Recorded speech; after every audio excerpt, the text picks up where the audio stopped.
On s'est quitté la semaine dernière sur la fin, donc au TFC, l'après-football, donc on va parler de ton rôle maintenant de commentateur des matchs du TFC, entre autres.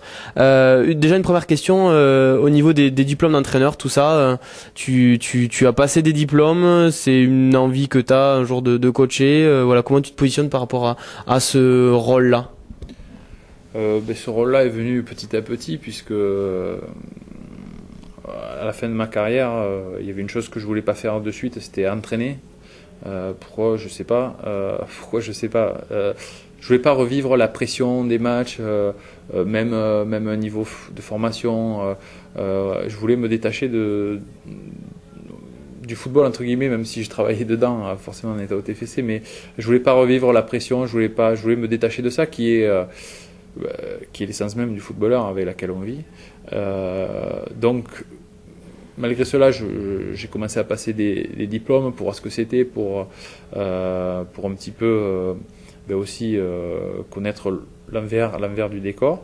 À ce jour, je suis en train de passer le 2e degré, donc je viens de finir de passer le tronc commun, mais encore la partie spécifique que je vais passer donc la saison prochaine pour avoir le DEF complet. Ensuite, là pour l'instant, je m'occupe de travailler sur de l'école de foot jusqu'à la CFA2. Je crois que c'est entraîneur, les dirigeants de club l'oublient trop souvent, c'est un travail de longue haleine, c'est un travail de mise en place, c'est un travail de structuration. J'ai la chance là de le faire depuis 3 ans, 3 saisons et 2 saisons, depuis 2 saisons chez les tout petits. Donc on a les premiers jeunes qui arrivent aux portes de la préfo, donc on va voir comment ça évolue et sur quoi on va pouvoir travailler ensuite pour gagner du temps. C'est pour ça qu'aujourd'hui je me consacre vraiment, je me consacrerai qu'à ça et voir l'évolution. Comme l'a fait Alain Casanova qui a eu les gardiens pendant de longues saisons, quand on aura fait le tour, on verra ce qu'on fera, mais d'abord bien me focaliser là-dessus, bien travailler là-dessus, améliorer, faire vraiment le tour de tout ce qu'on peut faire. Et je pense que pour faire le tour, il faut du temps. Ouais. Et donc travailler là-dessus vraiment pendant quelques années encore. Ça ne m'empêche pas de passer mes diplômes. Je pense qu'après le DEF, là, je vais m'arrêter là, parce qu'après c'est le DEPF où il peut y avoir le formateur qui peut amener un plus. Donc bon, déjà c'est pas mal. On va s'appliquer à appliquer justement, à apprendre, à comprendre, à réfléchir, parce que bon, il y a des choses vraiment intéressantes à mettre en œuvre. Voilà, faut un peu de temps. C'est vrai que c'est des formations qui sont express sur 10 mois, donc bon, faut le temps de les assimiler et de bien se retrouver là-dedans aussi dans une méthodologie de travail. Alors justement, un côté qu'on n'a pas encore abordé justement sur l'après-football, beaucoup de joueurs qui arrêtent, qui sont pros, jouent un petit peu en amateur. Toi, à un moment donné, ça t'a traversé l'esprit, ça t'intéresse pas? Je cours sur le terrain et à côté aussi. Parce que le football, il faut toujours courir. Donc, oui. Comment je suis positionné par rapport à ça, c'est que les 2 premières saisons, j'ai voulu vraiment couper avec le foot, c'est-à-dire pas faire de match, rien faire. Si on est allé courir de temps en temps pour évacuer le stress nerveux qu'on peut accumuler. Et Dieu sait si j'allais courir régulièrement, parce que bon, quand on coupe net avec la compétition, quand on coupe net avec les séances d'entraînement, c'est très compliqué. C'est un rythme. Ouais. Et il faut se désintoxiquer de ça. C'est compliqué. Je crois que jusqu'à la fin de nos jours, ou de mes jours, enfin je généralise aux footballeurs, il y aura toujours ce manque qui va être là, et donc qu'il faut pallier par de l'activité physique. Donc les 2 premières saisons, j'ai pas fait de match. C'est vrai qu'on m'a demandé d'aller faire des matchs. Bon, je pouvais pas jouer en amateur parce que les matchs sont le dimanche, le week-end, et je travaillais pour le TFC Média. Je couvrais tous les matchs, donc forcément c'était pas possible.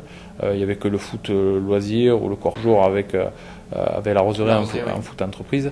Donc ça me permet de garder un petit peu le sens de la compétition, et voilà. Donc mais bon, j'y vais pas toutes les semaines non plus, hein. Je me suis fixé un match par mois, c'est largement suffisant. Après, j'essaye de toucher à d'autres sports, le tennis, un peu de natation. Bon, voilà, j'essaye, mais c'est difficile de s'y mettre régulièrement. Il faut bien l'avouer, parce qu'avec le rythme le rythme de travail, les enfants, la vie de famille, tout mettre en bloc. On est dans une grande ville. Les infrastructures toulousaines sont dépassées, on passe plus de temps dans la voiture qu'à la maison, donc forcément ça devient un peu compliqué. Donc voilà, on essaye de faire plusieurs sports, on le fait notamment pendant les vacances, mais bon, après on s'entretient, bien sûr, je vais courir au moins 2 fois par semaine, moi j'essaie, et voilà, c'est pour ça qu'on garde la ligne. Bon, un dernier mot pour cette troisième partie, donc sur ton rôle maintenant de commentateur des matchs du TFC, voilà. C'est vrai que j'ai une double casquette, quoi. Pour 2 jours et demi, je suis sur le centre de formation où donc on fait en commun avec les coachs du centre les interventions sur les attaquants, les spécifiques sous diverses formes, et 2 jours et demi au sein de TFC Media pour faire les émissions d'avant-match, d'après-match et commenter les matchs. Ouais. Et justement le duo un petit peu avec Jean-Philippe Delpech, comment toi tu le jugerais? Il y en a un qui est plus qui s'enflamme un petit peu, hein, je le situerai plutôt en face de moi, et peut-être plus Jean-Philippe qui calme un petit peu le jeu. C'est un peu comme ça que tu définirais le duo? Ouais, ça s'est fait naturellement. Forcément, il est milieu défensif, je suis attaquant, donc forcément je vais toujours de l'avant. Après, c'est Jean-Philippe est très dur envers les arbitres, je trouve. Oui. Je trouve qu'il les fracasse beaucoup, et ça, on lui a répété, hein, on a fait plusieurs alertes, il va falloir qu'il se calme quand même, parce que on va recevoir des courriers. Jean-Philippe, si tu nous écoutes, calme un peu sur les arbitres, hein. En plus, toi, qu'est-ce que tu filais quand tu étais numéro 6? Oui, c'est un peu comme ça, mais bon, voilà, c'est le poste qui veut ça, quoi. Bon, merci beaucoup. On va se quitter pour cette troisième partie donc consacrée à l'après, puis la dernière on parlera du foot plus globalement. Merci beaucoup.